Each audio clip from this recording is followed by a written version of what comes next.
ሰላም የስማርት ኪድስ ቤተሰቦች፣ እኔ የጥንት ታሪክ ተመራማሪዋ ሊያ ነኝ። ዛሬ በያዝነው ቀጠሮ መሰረት በዓለማችን ላይ ስላለው ትልቅ ምስጢር ልንወያይ መጥተናል። አቤት ዝግጁ ነህ?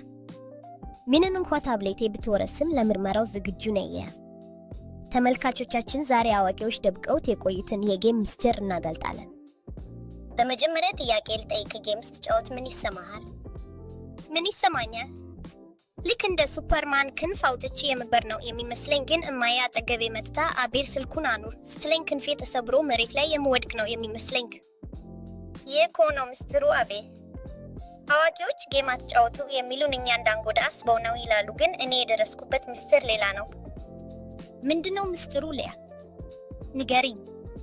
ትላንትና ማታ አባዬ እኔ ተኝቻለሁ ብሎ ሳሎን ምን እያደረገ እንደነበር አውቃለሁ። ቴሌቪዥኑን አጥፍቶ በስልኩ ካንዲ ክራሽ ሲጫወት አየሁት። አቤል እኛን አይናቸው ይጠፋል የሚሉን ራሳቸው በደንብ ለመጫወት እንዲመቻቸው ቢሆንስ? ዋው! ይህማ ትልቅ ሴራ ነው። ማለትም እኛን ቀድመው የሚያስተኙን ዋይፋዩ እንዳይጨናነቅባቸው ነው ማለት ነው። እኔማ ብልጥ ናቸው ብዬ ነበር። ቆይ አትቸኩል አቤል። እውነቱን ለመናገር ጌም ምስጢራዊ ጥቅሞችም አሉት። ለምሳሌ ጌም የሚጫወቱ ልጆች ጭንቅላታቸው በጣም ፈጣን ይሆናል። አንተ ሮብሎክስ ላይ የምትሰራቸው ቤቶች እኮ በጣም የሚገርሙ ናቸው። ልክ ነሽ ሊያ። እኔ እኮ ኢንጂነር ነኝ።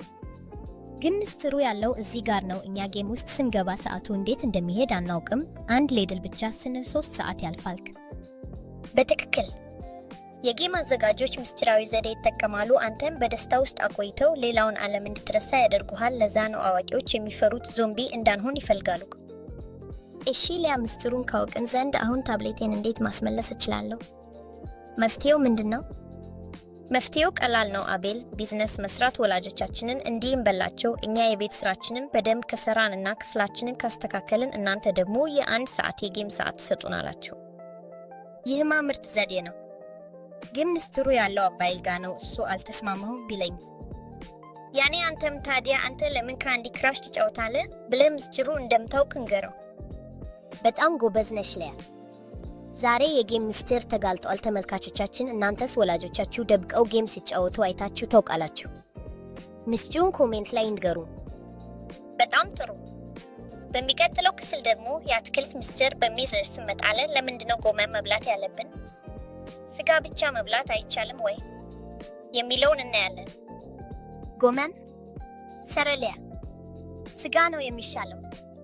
እንግዲህ እስከዚያው ቻው። ቻው። ሰብስክራይብ ማድረግ እንዳትረሱ።